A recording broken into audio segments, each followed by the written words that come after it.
Well, thank you, Leo. And I think it's been several years since I've been here, and I believe I had this little contraption last time. I've added another feature to it, which is pictures. And this is Debussy, who will fit with our theme, which is mixing classical music and jazz. I think of Debussy as one of those people who inspired not only other serious composers and people sort of in the middle like Gershwin, but also jazz pianists. You'll hear in this piece all kinds of jazzy chords, and he was a perfect way to start the 20th century, you know, with these ideas that people like movie composers and jazz musicians and everybody else took and ran with. And this is a beautiful, quiet, contemplative piece, Reflections in the Water.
Thank you.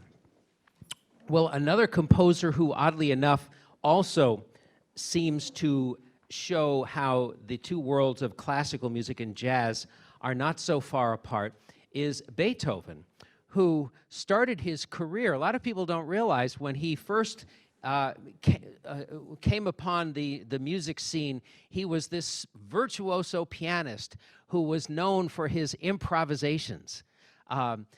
During the classical era and before, if you were a pianist or a harpsichordist or an organist, you were really expected to be an improviser. And so, we think of jazz as being the domain for improvisation, but this early period in classical music, improvisation was all over the place. Mozart was another one who, at the age of 8, was trotted around Europe, and people couldn't believe how he could improvise. But Beethoven, people came from all over to see this young man improvise, and it was almost an afterthought. Hey, he writes some pretty good pieces, too. But, people would write out a tune from the front row of the audience, and he'd take a look at it and sit down, and off he'd go with composing fantasies and sonatas and variations and all kinds of things. And yet, later in his life, he epitomized to me the exact opposite. There are it seems like two ways that you can create great art. One is through spontaneity and being swept away by the moment, and that's certainly improvisation, and he was a master at that.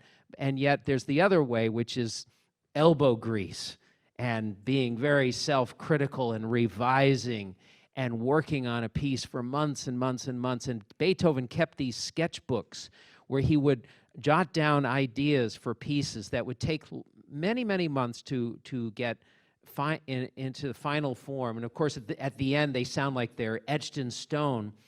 And yet, ironically, they have this, again, this spontaneity that was what he was after all along. But it took just all kinds of revisions. If this piece that I'm going to play for you, the second movement of it, he completely rewrote it. He said it was too long, and so he just got rid of the second movement and rewrote a whole different one. It's called the Waldstein Sonata because he gave it to a friend of his, a Count Waldstein, who lived in Vienna, this incredible musical city where everybody lived, Mozart and Haydn, Beethoven, later Schubert and Brahms, the list goes on and on.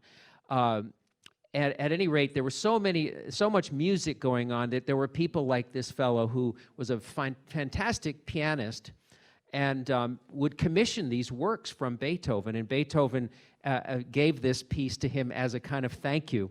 But knowing that Count Waldstein was such a good pianist, Beethoven wrote a real virtuoso workout.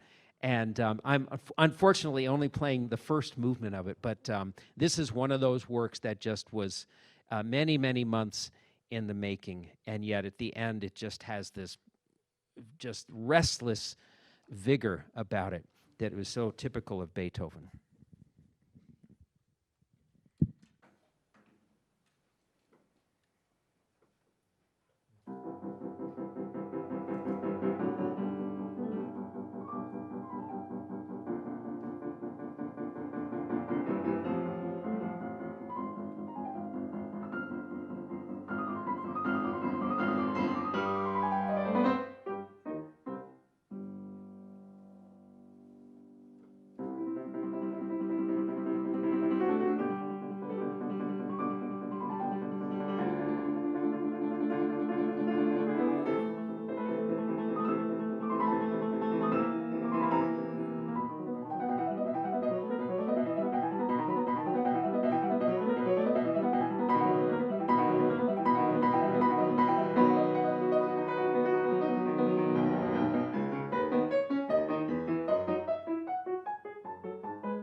Thank you.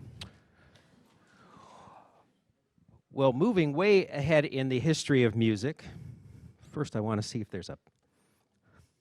It sounds like there's a pencil in there. Hang on. I can't see it. I could swear there's a pencil in there. Well, sometimes people are working and a pencil will fall right in there and then it rattles.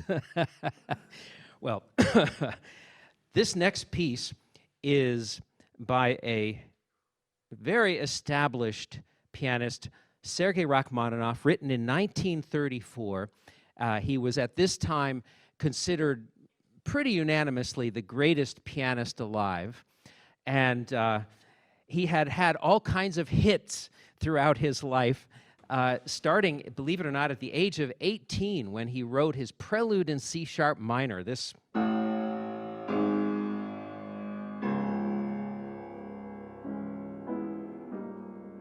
which I'm sure many of you have heard. It became so famous that Mickey Mouse even played it. And a little later on in his career, I think he was 26, he wrote his second piano concerto with all of those really lush, romantic tunes like...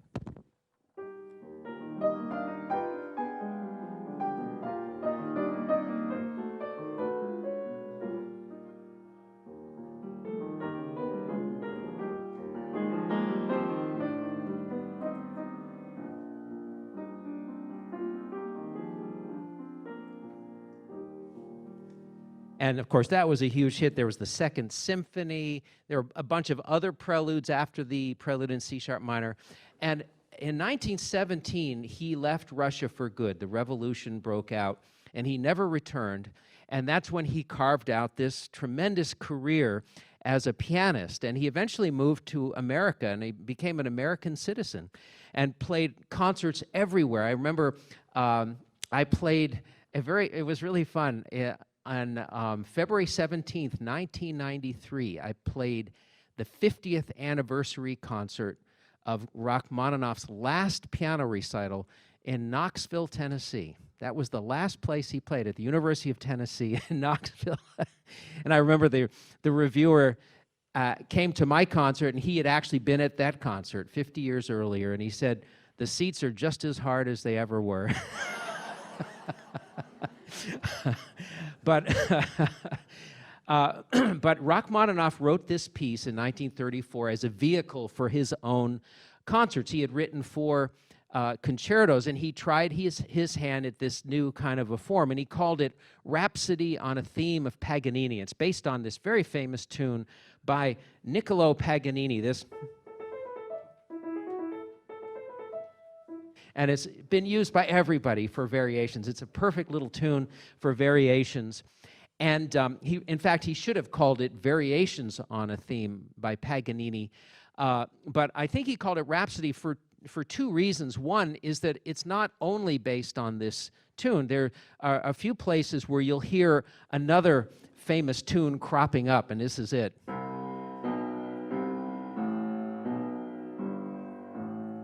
It's very spooky, Dies Irae, and this is a tune that Rachmaninoff used constantly in his 3rd symphony and his symphonic dances. There are other pieces. He just seemed to be haunted by that tune. In this case, though, I think he's using it kind of tongue-in-cheek. I mean, if you can think Halloween kind of spookiness, it's sort of fun as a foil to that tune. It worked. It's just for some reason the two go hand in hand. And therefore, I think because it wasn't a strict set of variations only on this one tune, he called it Rhapsody. I think the other reason, though, was that 10 years earlier, in 1924, Gershwin wrote a tremendous hit, Rhapsody in Blue. And I think Rachmaninoff wanted to write a hit as big, and so he was sort of trying to ride on the coattails of Rhapsody in Blue by calling it this. And it's a very unusual form for a piano and orchestra piece to be based on a theme and make variations. But it is a brilliant piece in so many ways. I thought I would just show you one, and that is the mathematics. And in this piece, I think Rachmaninoff solves a problem that he kind of created for himself in creating these beautiful melodies for the piano where the orchestra plays over them. Like, for example, there's in the third concerto, there's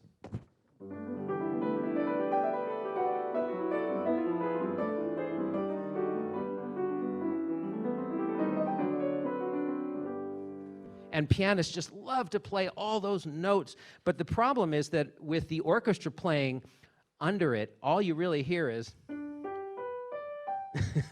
you really don't hear anything below it. And so it's a kind of a shame. And in this piece, you'll see that the piano writing is a lot more sparkly and not so much pedal, and you really hear all of the notes. So I think that was one thing that's so brilliant about it, is solved this problem. The other is just the math involved.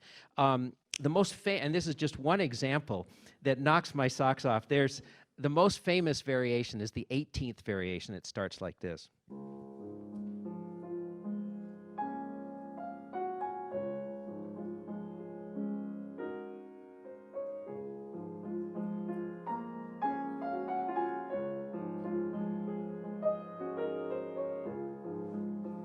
It is so beautiful, and it's just pure sentiment until you realize, and somebody showed this to me, that if you take this tune and if you look at that music in the mirror and then you stand on your head, this is what, oops, are we out? I think the battery is dead. This is what you see. It's incredible. You would think, it's all sentiment and all heart, but it isn't. It's also math. Can you all hear me with trying to throw my voice out? What you're going to hear is, of course, piano and orchestra. Thank you, Peter. Now we're back on. I don't know. No, maybe I better just take that anyway. I don't. It was blinking a second ago. Thank you. Yeah, you're going to hear a orchestra coming out of my speakers, and it's using some software that I've been working on for many years to create the there's this company out there called Music Minus One that makes these accompaniment recordings, and they've made over 1,000 titles. It's just an incredible company where they literally hire an orchestra to play this whole piece through without the pianist. And so it's basically karaoke for classical musicians. And it's just a great joy to play along with these orchestras, except for one really serious problem, and that is that you have to use their tempos. And any self-respecting, egotistical soloist wants to use his or her own tempos. And so what my software is doing, and I'm still working the bugs out of it, and pardon me for using you as my guinea pigs, I'm working on creating a software that allows the user to change the tempos of this audio recording to fit those tempos and those retards and the volumes and all the different attributes of that recorded performance so that it fits with my or the pianist's interpretation. So that's the latest obsession of mine is this working on this software, which has been so much fun. So here is Rhapsody on a Theme of Paganini.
Well, while I give my fingers a chance to rest, does anybody have any questions on how this is put together? Any of the logistics of it, or no? Yeah. No. If yes, you have a question. How do I stay with the orchestra so long? Well, I've actually, that's what my program does, is it's not doing it on the fly, but I've pre-programmed it using my software to fit my tempos. I record the way I like to play it, and then using my software, the recording matches itself up. It takes a long time, so I can't do it in real time, but beforehand, it will match, it'll do all the math to figure out how to get those tempos to match with the piano part. So it's actually really easy. It's following me in a way. So it's fun to play along with this tool. Anything else? Oh, about this, yeah. Okay, I just got 2 patents on this summer. This is the camera, little tiny thing. This little camera right here. I take this thing snorkeling. It's an amazing little camera. It's waterproof and does everything. Get it back in. Oops, I shouldn't have done that, should I? That was a mistake.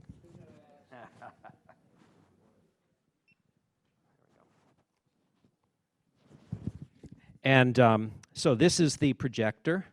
And then this is just a piece of plastic that sticks to the lid through static. So it rolls up, and wherever I go, I roll it back down. So that's that. It's pretty simple. And it's got, you know, when you see the pictures, that's a whole different set of software that, for example, that's Art Tatum, hooked up to my computer. So it's either going from this to the projector or from my computer to the projector. There's a whole plate of spaghetti behind the piano that you don't see. Any other questions? Well, so why don't I continue on? Yes, you do have a question, Catherine. Are there other pianists? No, I have a patent. I just got the patent this summer, so hopefully maybe I can license it to Yamaha or some company like that, but I haven't really looked into, selling it to other people yet, but I'd like to. It'd be fun. Well, this is my other obsession, is jazz, especially transcribing the great jazz pianists. And what I've done is when I hear a great performance, improvised performance, and luckily we have these great recordings, I will get this piece of software out called the Amazing Slow Downer. And it's not my software, it's something you can buy on the internet for $40, and it will play back these recordings very, very, very slowly without changing pitch. The pitch stays right up high, giving you a fighting chance, at least, to figure out what the notes are. But it still takes forever to figure this stuff out. And so what I'm going to be playing for you are these note for note, exactly, I hope, what these guys have improvised. And this is Art Tatum, who just was an incredible pianist technically. He was playing in New York often, and Rachmaninoff would play his recital at Carnegie Hall, and then he'd rush off to this club and spend the rest of the evening watching him with his jaw on the floor. Art Tatum had just a fabulous technique, and you can see he was blind, and yet he could get around that piano. So this is recorded in 1946, and of course every time he'd do it, it'd be different. So I can only do him one way. But it's sure fun to play it. So here is "Get Happy," Art Tatum.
Thank you. Well, the next one who comes logically after that is Oscar Peterson, who fashioned himself so much after Art Tatum, although he was in a totally different style. He talks about hearing Art Tatum when he was 9. His dad, he grew up in Montreal. His dad worked in the railroads and could not afford lessons for all 4 of his kids, but was insistent that they all take piano lessons. And so Daisy, the oldest sister, would take the piano lesson, and she was expected to come home and teach all the other 3 what she learned. And if you have an older sister, can you imagine if that would work? I don't know how that is how Oscar Peterson learned to play the piano, was from his sister Daisy. And of course, his dad saw this tremendous talent and at one point decided he needed to hear Art Tatum. And he came home with a recording of Tiger Rag. And you can listen to that on YouTube if you want. And he put it on without saying anything. And after a few seconds, little Oscar says, "Who are those 2 pianists?" And his dad said, "It's just one." And Oscar says he quit. He refused to play the piano. He said, "What's the use?" And he says that went on for 3 months, but then he got back into it, and I'm sure glad he did, because to me he's the best. He just has everything: swing. Nobody plays blues better than Oscar.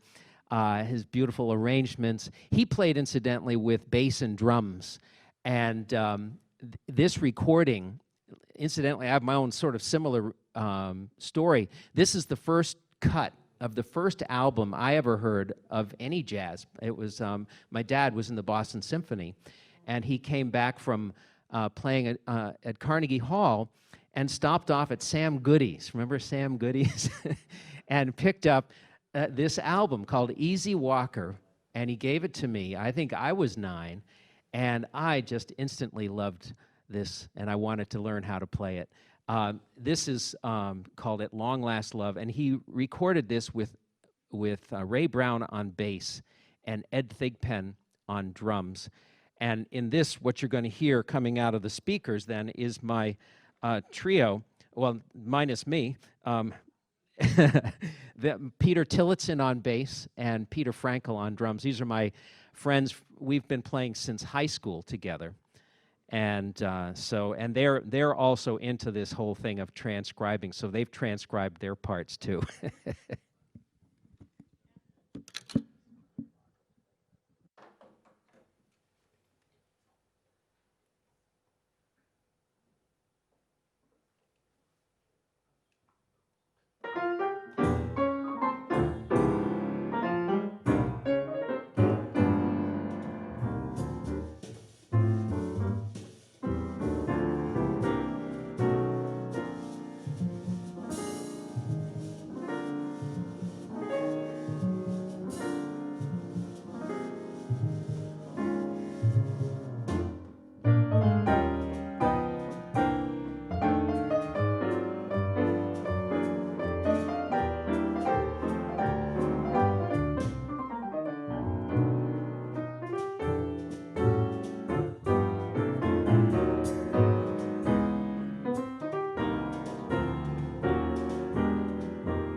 Yeah, I don't think it's a battery thing. I think I'm pressing the button too fast or something.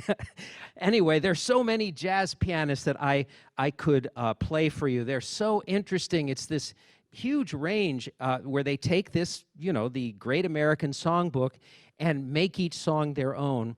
And incidentally, I've just came out with a book of these transcriptions. It's got Chick Corea and Herbie Hancock and Errol Garner and Bill Evans and all kinds of other greats. But I thought I would finish with this really interesting guy right here, Ahmad Jamal, who is actually still playing now. I think he's 89, but when he recorded these two tunes that I'm going to play for you now, he looked like this. In 1958, he recorded at the Pershing Lounge.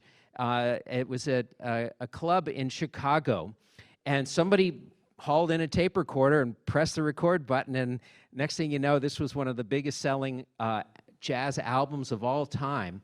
And I've actually transcribed the entire album because it is so interesting.